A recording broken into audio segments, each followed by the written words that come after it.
Parashat Shemot, on a commencé un nouveau Chumash, très riche. C'est le Chumash, si tu veux, on a tourné la page, on a fini maintenant avec les patriarches.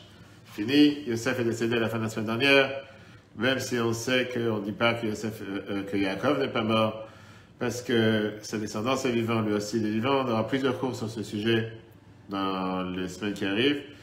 Mais là, on parle d'un nouveau registre. On passe, si tu veux, pour les prochaines 6 semaines, on va passer la mauvaise période. La mauvaise période, c'est la période d'exil en Égypte, la période des 10 plaies, la période de la traversée de la mer Rouge, jusqu'à ce qu'on va arriver au don de la Torah, qui sera dans la paracha Yitro. Pour l'instant, on n'en tient pas là. Pour l'instant, on est encore au tout début où, comme dans la paracha de cette semaine, la Torah nous dit qu'il y avait ou un nouveau pharaon, ou bien il a décidé de changer d'optique, de se dire, ça y est, puisque Yosef est décédé, puisque Yaakov est décédé, je peux maintenant me venger du peuple juif avec son nouveau plan. Son plan qui était quoi faire et comment faire pour se débarrasser de cette 5e colonne. Se disant, ils sont en train de se multiplier, ils sont en train de devenir très nombreux, il faut que je fasse quelque chose pour me débarrasser de ces gens. Et on va voir aujourd'hui, c'est ce qu'on va voir dans le cours d'aujourd'hui, comme quoi on a la naissance du nouveau sauveteur du peuple juif qui s'appelle Moïse. Jusqu'à présent, il n'était pas né. Ça, c'est cette semaine. On est maintenant. Juste après, puisque je t'explique, on est exactement dans l'année 2300, 2350. Avant Yosef? Oui, exact. Je n'ai pas le chiffre exact, si tu veux, je te dirai après. Mais ça, c'est mon entier, puisqu'on a reçu la Torah en 2448. Et Moshe est devenu, si tu veux, le sauveteur du peuple juif dans 80, quand il avait 80 ans. Là, pour l'instant, on est en train de dire qu'il vient de naître. Donc, tu fais un peu le calcul, c'est en fin de 2200, 2300, etc. Et c'est ce qu'on va voir aujourd'hui, c'est la Gemara Sota. C'est une Gemara qu'on a l'habitude d'apprendre en général, régulièrement, tous les ans, entre Pessah et Shavuot, puisqu'il y a 49 pages. Page 12, 1. Et on va voir d'abord pourquoi il s'appelle Moïse, qui lui a donné ce nom. On va voir toute cette histoire avec la fille de Pharaon qui l'a sauvé, qui est venue et qui l'a, comment on appelle ça, qui l'a repêché du Nil, du fleuve où il était très intéressant, on va pas mal de sujets intéressants dessus. Et surtout, comprendre, ce qu'on verra à la fin, pourquoi le sauvetage de Moshe était le sauvetage du peuple juif. Deux mots. Clairement, si Moshe n'aurait pas été sauvé, qui dit qu'on aurait eu la sortie d'Égypte? Tu vas dire quoi?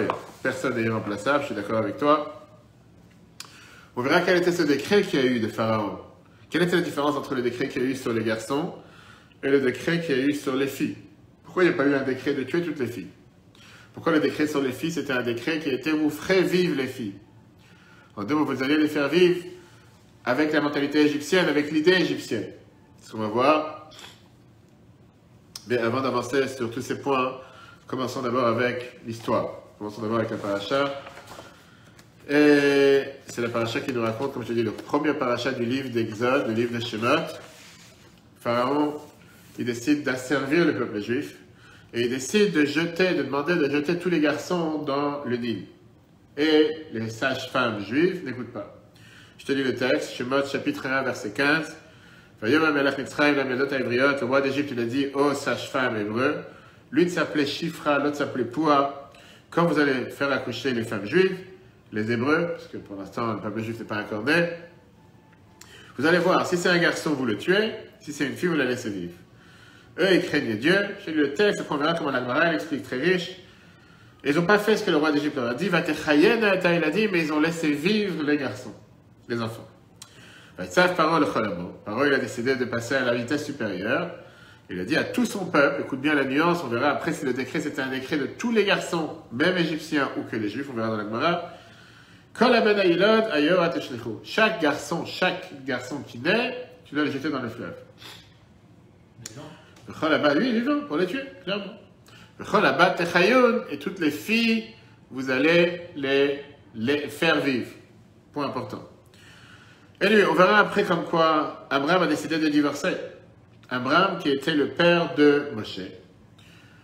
Et d'ailleurs, Abraham était marié avec Yocheved et il s'est dit, si c'est comme ça, il n'y a pas de raison de rester avec ma femme, puisqu'on ne peut pas avoir d'enfant, à quoi ça sert, autant divorcer. Sa fille, Myriam, on va voir dans la Gemara, lui a dit, tu es pire que Pharaon. Myriam qui avait 5 ans à l'époque. Parce que toi, tu as décidé de tuer les garçons et les filles, parce que maintenant que tu ne veux pas marier, et en plus que tu es le premier du peuple juif, c'est-à-dire le dirigeant du peuple juif de l'époque, c'était Abraham, tout le monde va te vouloir te recopier.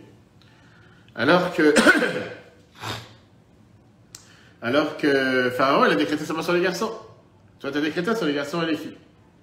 Donc, tu es pire que tous.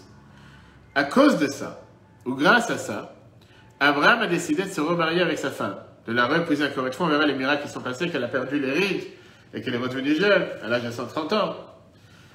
Et grâce à ça, il a eu Moshe. Ça veut dire que c'est qui la vraie sauveteur du peuple juif? C'est une fille. Si Myriam n'aurait pas parlé comme ça à son père, demande de quoi tu te mets, une fille de 5 ans qui te dit vas-y, laisse-moi tranquille.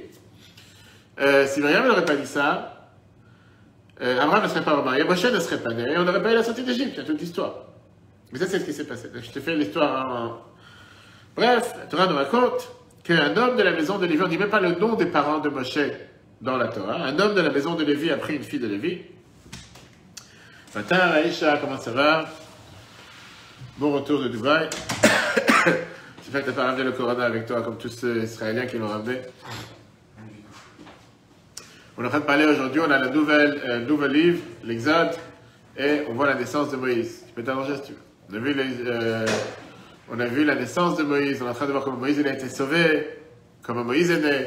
Et on est en train de voir justement que grâce à Myriam, sa sœur, ses parents se sont remariés une fois qu'ils avaient divorcé pour avoir donné naissance à Moïse, qui après est devenu le sauveteur du peuple juif. Et c'est ce qu'on va voir aujourd'hui ensemble. Pourquoi le sauvetage de Moïse dans le fleuve a fait une grande différence et pourquoi c'est ça qui a fait que le peuple juif a été sauvé, etc. Bref, sa mère, elle a accouché et elle a vu qu'il était bon. Je dis dans le texte du Chumash, après on verra la Gemara. Qu'est-ce que ça veut dire que cet enfant, il était bon? Qu'il y avait la lumière, on dit qu'il est né circoncis. Elle l'a caché pendant 3 mois. Elle ne pouvait plus le cacher, on verra pourquoi 3 mois. Elle a décidé de faire cette arche qui était en bambou, en bois de bambou, etc. Cette arche, ce berceau, pardon. Elle a mis dedans l'enfant, et sa sœur, la sœur qui était Myriam, s'est tenue de loin pour voir qu'est-ce qui se passe avec lui. La fille de Pharaon, Bathia, descend pour se laver dans le fleuve, avec ses servantes, et on verra ce qui s'est passé avec eux, et elle voit ce bébé dans le fleuve. Elle lance sa main pour le repêcher, pour le chercher. Si c'est sa main ou sa servante, on verra après. Elle a vu que c'était un enfant juif qui pleurait. Elle a dit certainement que c'est un enfant des Hébreux. Elle est partie, la sœur qui était cachée, la sœur de Moshe, c'est la fille de Pharaon. Elle lui a dit, tu veux que je t'appelle une femme juive pour allaiter cet enfant?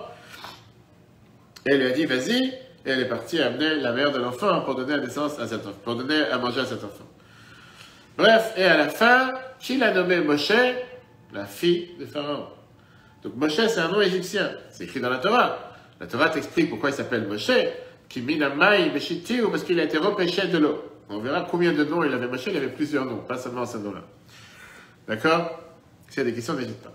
Et là, bizarrement, pendant les premiers 30 ans de la vie de cet homme, que personne ne connaît son histoire, la Torah te raconte seulement 3 histoires. D'abord, il a grandi dans le palais, il est sorti du palais. Et si tu veux, cette paracha, c'est une paracha qui t'enveloppe 80 ans de son histoire, parce qu'à la fin de la paracha, il a 80 ans, monsieur le Président. 3 histoires dans sa vie. 3 grandes histoires qu'on te parle sur Moshe. C'est premièrement, d'abord, il voit le buisson ardent. Il voit le buisson qui brûle. Quand Dieu se dévoile à lui. Et il s'arrête, et la Torah nous dit qu'il s'arrête pour regarder. Madoua il va rester. Pourquoi le buisson n'est pas en train d'être consumé? Il y a quelque chose qui l'intrigue. Il était déjà en dehors de l'Égypte, là, non? C'était pas en Égypte, ça? Oui, c'était dans le désert, en arrivant en Égypte. Mais on va tout de suite voir, on va voir les détails, comme quoi il y a quelque chose qui dérange. Qui dans la vie aujourd'hui de nous ici présents, tu vois un buisson en train de brûler, tu t'arrêtes. Laisse-moi tranquille, tu avances. Prends pas la tête. Moshe, la Torah te raconte 3 histoires pour te montrer que c'était quelqu'un qui ne restait pas indifférent. Tu vois quelque chose qui se passe, tu bouges, tu agis. Numéro 1. Deuxièmement, il discute à ce moment-là avec Dieu. Dieu lui envoie la mission d'aller libérer le peuple juif. Moshe leur donne le devoir d'aller libérer le peuple juif. Mais avant ça, on voit comment en sortant du palais, il voit un Égyptien qui tape un juif.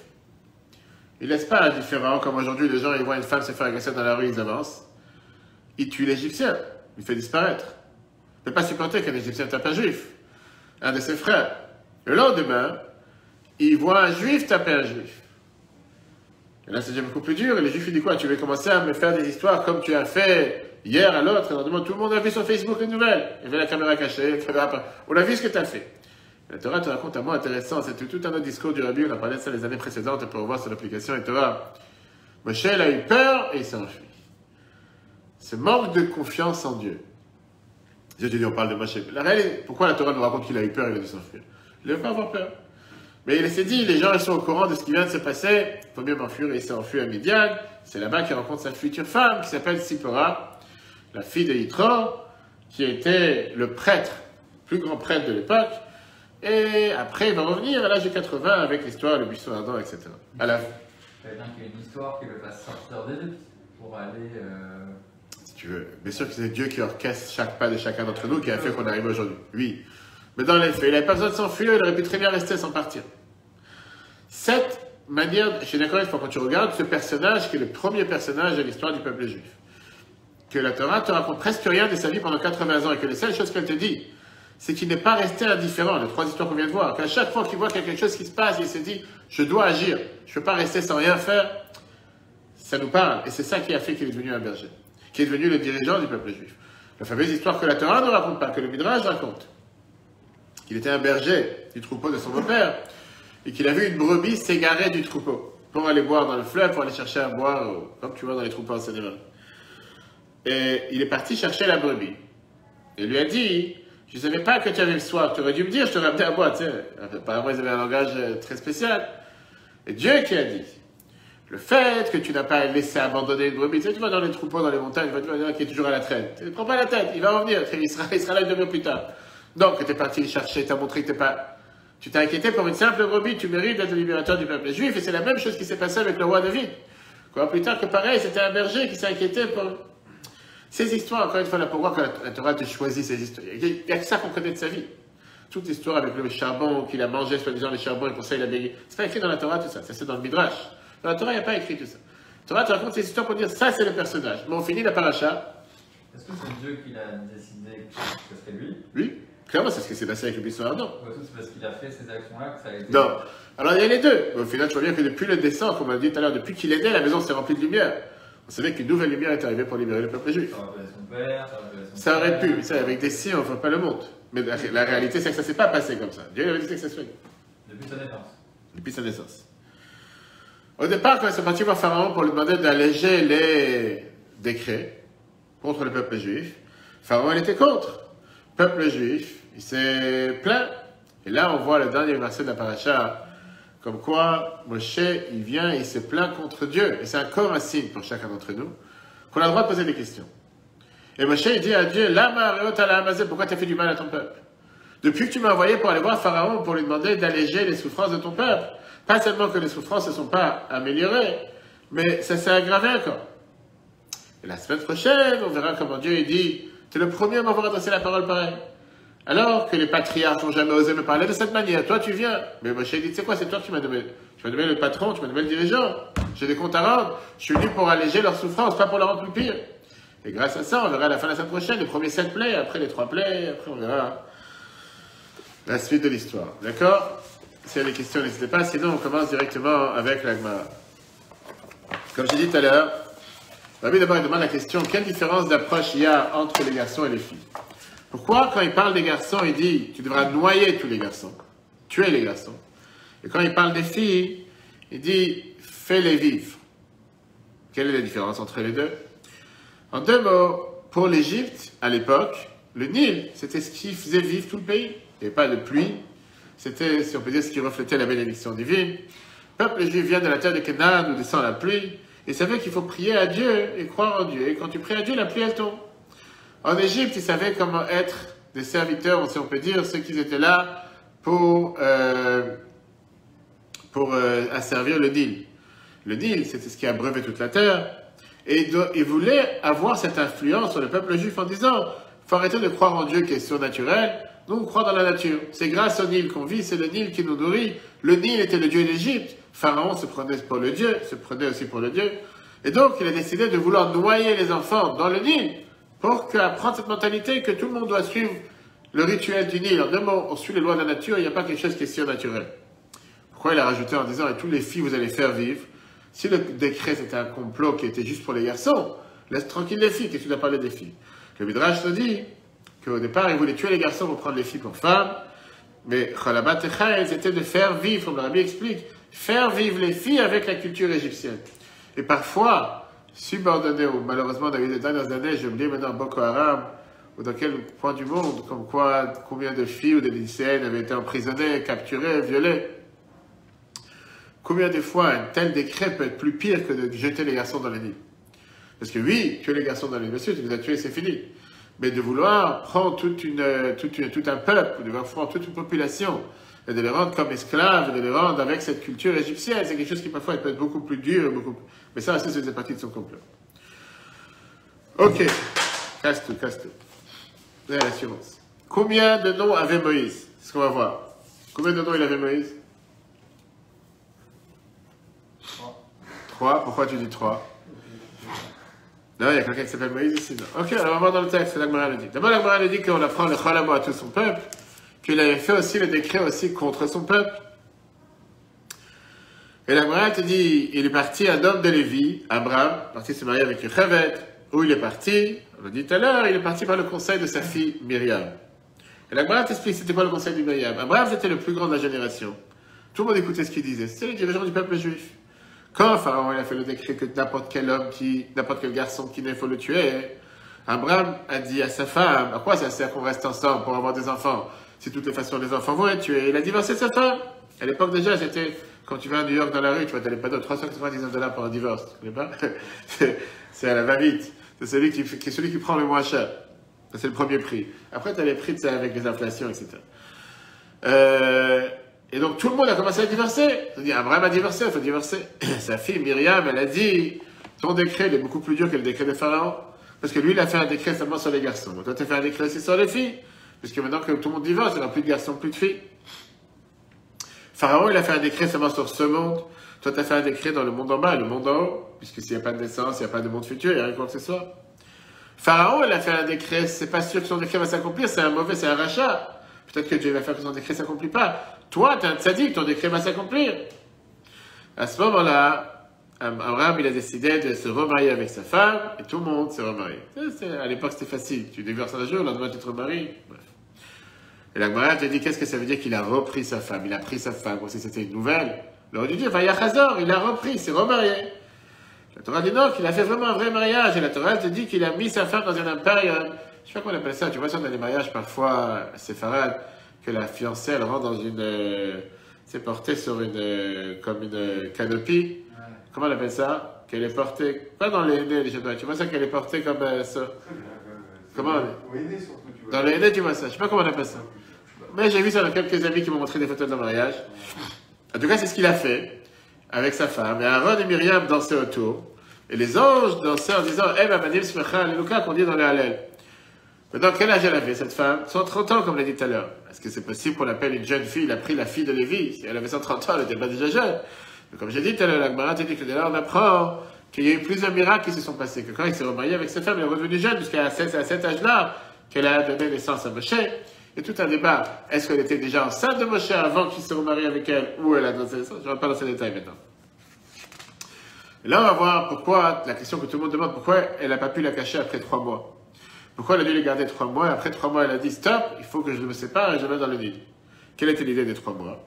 Torah, elle te dit que puisqu'elle était déjà enceinte avec Moshe, il y a 3 mois, Yocheved, sa mère, pour le calcul des Égyptiens, ils n'ont pas su qu'elle était enceinte. Et c'est vrai que d'après la halakha, on sait très bien que pas forcément on considère une femme enceinte avant 3 mois. C'est pour les jours de jeûne, etc. Parce qu'on dit qu'à partir de 3 mois, tu reconnais qu'elle est enceinte. Avant 3 mois, tu ne reconnais pas encore.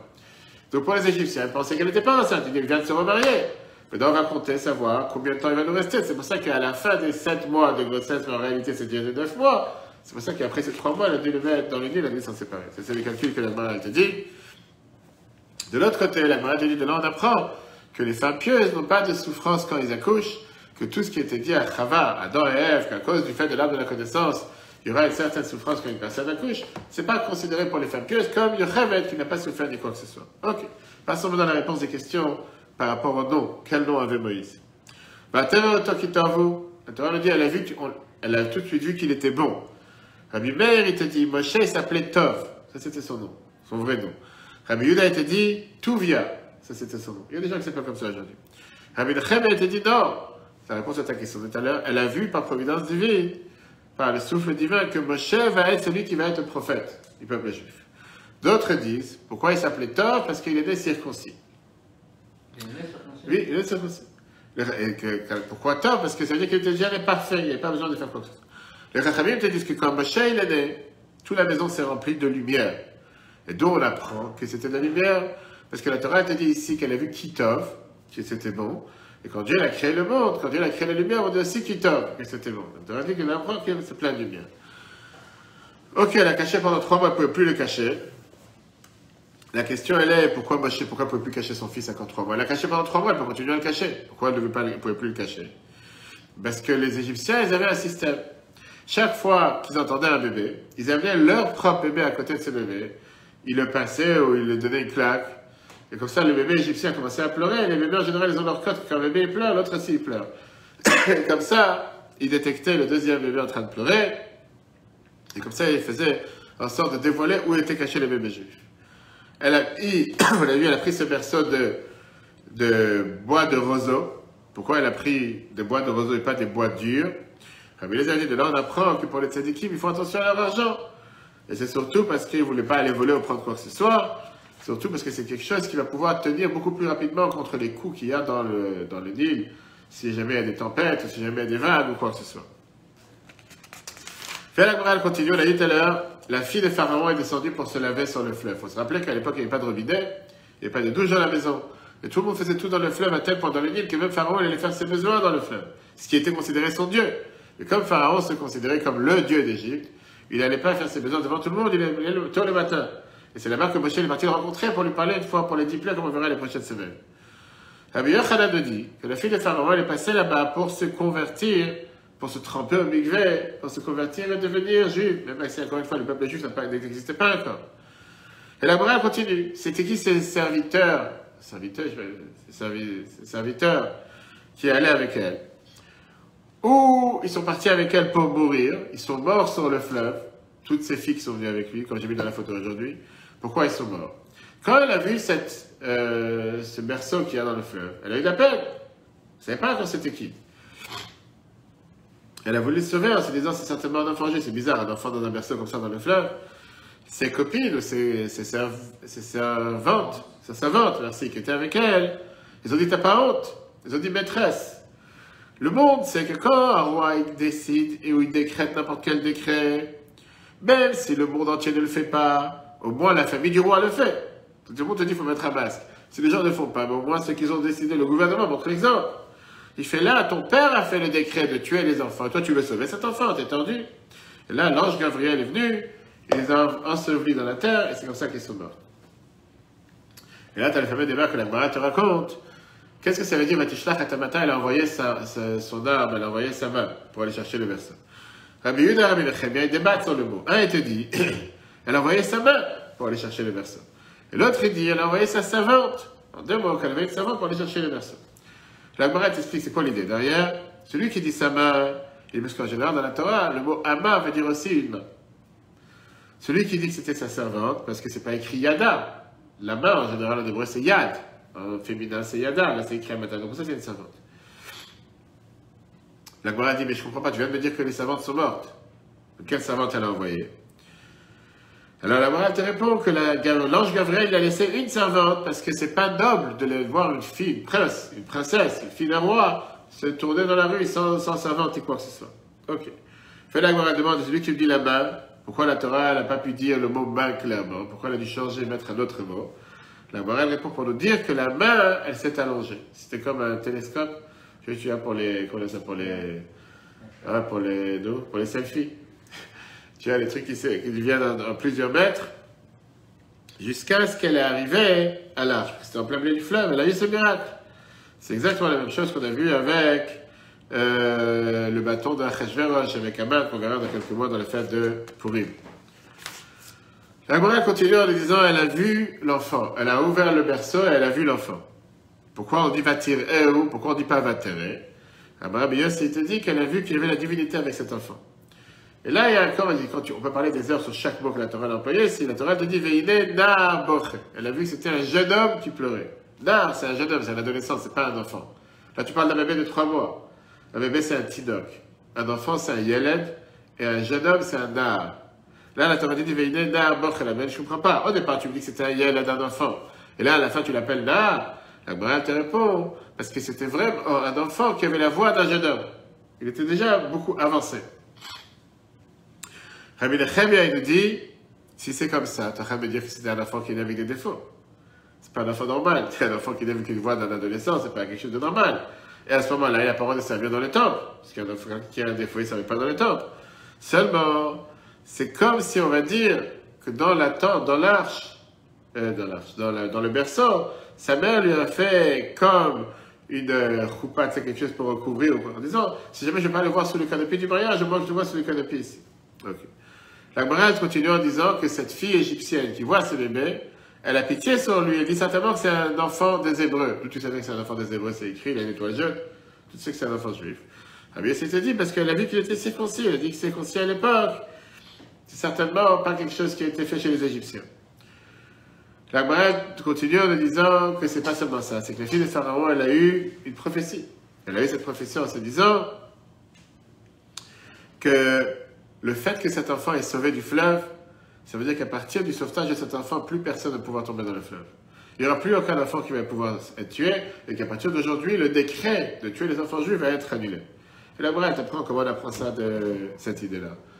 Qu'est-ce qui s'est passé avec le fleuve? Pourquoi il a été caché dans le fleuve? Et là, la Gemara te raconte cette fameuse histoire qui est connue. Qu'est-ce qu'ils ont vu les astrologues de Pharaon? Ceux qui voyaient et qui décidaient tout ce qui se passe avec les astres. Et pourquoi, une fois que Moshe était jeté dans le fleuve, ils ont annulé leur décret? D'abord, ils ont vu que le sauveteur du peuple juif va être frappé dans le fleuve, dans l'eau. Mais eux, ils ont dit, puisqu'il va être frappé par l'eau, on n'a qu'à tuer tous les enfants dans le fleuve. Une fois qu'on a jeté Moshe dans le fleuve, ils ne voyaient plus ce signe dans l'astrologie. Et ça y est, ça veut dire que le complot, il a déjà été annulé. Et donc, ils ont annulé aussi leur décret. Mais eux, ils ne savaient pas que ce qu'ils ont vu, c'était vrai, mais c'est pas maintenant. Qui est celui qui s'est fait frapper par l'eau? C'est Moshe. Mais quand? Beaucoup plus tard, à la fin de sa vie, quand il a tapé sur le rocher, à la place de parler au rocher pour faire donner à boire de l'eau aux enfants, aux ceux qui étaient dans le désert, et qu'à cause de ça, il n'est pas rentré en Israël, le complot n'était pas pour maintenant. Clair? C'est ça qu'ils ont trompé. Rabbi Chama Bar Chanina a été dit, ça c'est l'erreur qu'ils ont eue dans leur astrologie, etc. Ok. Rabbi Nachman Bar Papa a été dit, le jour où Moshe était placé dans le fleuve, c'était le 21 Nissan. C'était le même jour que Moshe devait frapper dans l'eau du Nil. Les anges ont dit à Dieu, Ribono Shel Olam, maître du monde, comment tu veux taper, comment tu veux noyer, laisser tomber un enfant qui, lui, va venir sauver le peuple juif à la traversée de la mer Rouge. Et donc, par ce mérite qu'il allait sauver le peuple juif, pour ça il a été sauvé du Nil. Rabbi Achavi a été dit, ce jour-là que Moshe a été mis dans le fleuve, c'était le 6 Sivan. Et c'était le même jour qu'il aurait dû être frappé par le fleuve.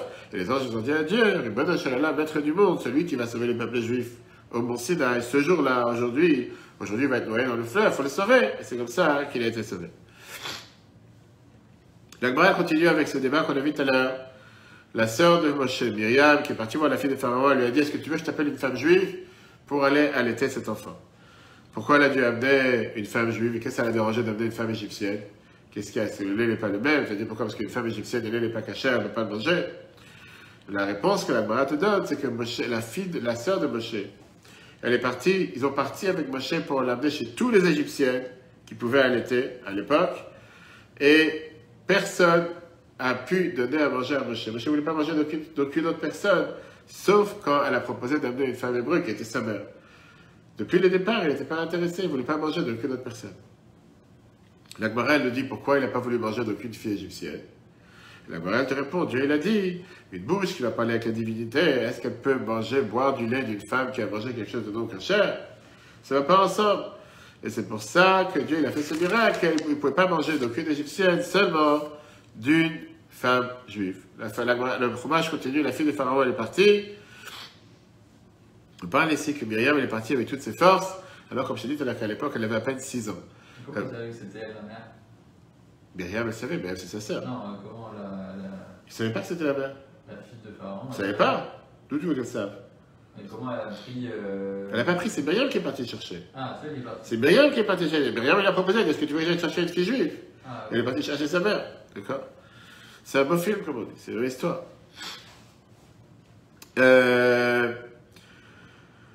la Gemara continue que, après, avec l'histoire, dans l'histoire de la sortie d'Égypte, comme Myriam, on sait très bien quand ils sont sortis d'Égypte, traversés de la mer Rouge avec le tambourin, et la Torah nous dit que c'était la sœur de Aaron et pas la sœur de Moshe. La Gemara nous dit que parce que quand Myriam, elle avait la prophétie, elle était une prophétie avant que Moshe soit né, parce que c'est elle qui a eu la prophétie. Pourquoi? Parce que quand elle avait l'habitude de dire à chaque fois quelle prophétie elle avait l'habitude de dire que ma mère va avoir un enfant qui va sauver les peuples juifs. Quand Moshe est né, la maison s'est remplie de lumière. Alors Abraham, son père, il a embrassé en lui disant, ma fille, je suis content que ta prophétie s'est accomplie. Quand il a été jeté dans le fleuve, là son père s'est énervé, il a donné des claques. Il a dit, où est ta prophétie? Tu m'as dit que tu vas avoir un enfant qui va sauver les peuples juifs, voilà, il est jeté dans le fleuve, il va mourir aujourd'hui. C'est ça qui est écrit dans le Chumash, que sa sœur, elle s'est tenue de loin pour savoir qu'est-ce qui va se passer avec lui.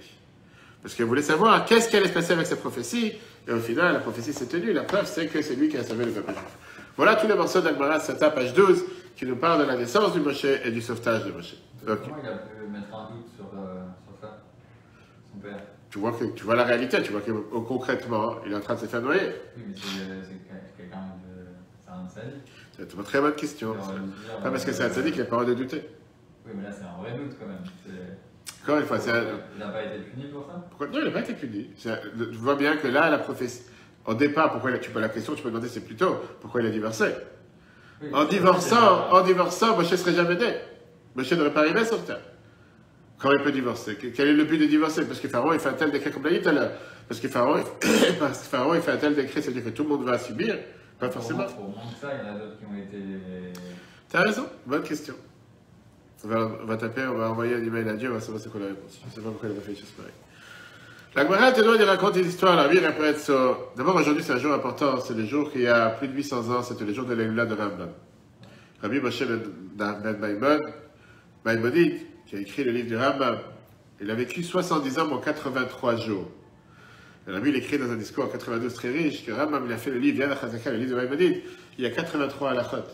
Et ces 83 halachot complètent les 83 jours qu'il n'a pas vécu depuis qu'il est décédé aujourd'hui, le 20 Tevet. Et le jour de sa naissance, c'est le 14 décembre, 83 jours. Aujourd'hui aussi, c'est le jour de l'Eloula de Rabbi Yaakov Abuchatzira, qui est le grand-père de Baba Saleh. La Gemara nous dit que quand Moshe est né, la maison s'est remplie de lumière. La maison veut dire le corps, c'est-à-dire la maison clairement matérielle, et que parfois le corps recouvre l'âme. L'âme, c'est le but pourquoi Dieu nous a envoyés sur terre. Pour dévoiler le corps, pour dévoiler les forces que Dieu nous a données et agir. Et c'est pour ça que le roi Salomon était dit qu'on préfère le jour de la mort au jour de la naissance. Pourquoi? Quand quelqu'un il arrive sur terre, tout le monde fait la belle vie. Mais tu ne sais pas ce qu'il va faire sur terre, tu ne sais pas ce qu'il va devenir. Tu ne sais pas qu'est-ce qu'il va faire, comment il va réussir, est-ce qu'il va être quelqu'un de bien, quelqu'un de mal, est-ce qu'il va faire des mitzvot, est-ce qu'il va faire des bonnes choses ou des mauvaises choses. Quand quelqu'un il part du monde, là on sait que c'est quelqu'un qui a fait que du bien.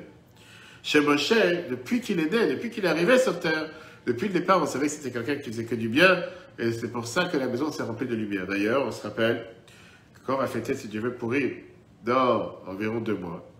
Et là-bas, on voit qu'Aman, quand il a fait le tirage au sort pour savoir comment il peut faire et quand est-ce qu'il peut faire pour exterminer le peuple juif, il a fait un tirage au sort sur le mois d'Adar, parce qu'il savait que le mois d'Adar, c'était le jour du décès de Moïse. Mais il ne savait pas que c'était aussi le jour de sa naissance.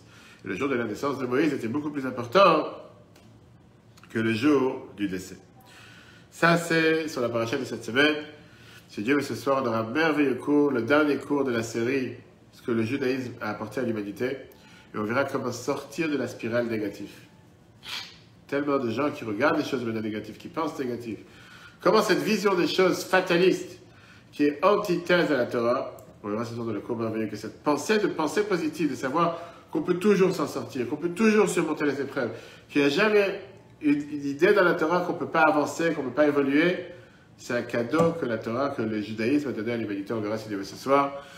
Le cours sera replay sur l'application de Torah. Très bonne journée à tous. Parachat Shemot et Parachat très riche. Et meilleurs vœux pour tous ceux qui ont fêté l'année civile, tous ceux qui sont revenus de vacances, mais comme la ville avait écrit dans une merveilleuse lettre, qu'on a commencé à Rosh Hashanah il y a 3 mois, pas maintenant. En tout cas, on attend que des bonnes nouvelles. Très bonne journée à tous et à ce soir, c'est du 21h.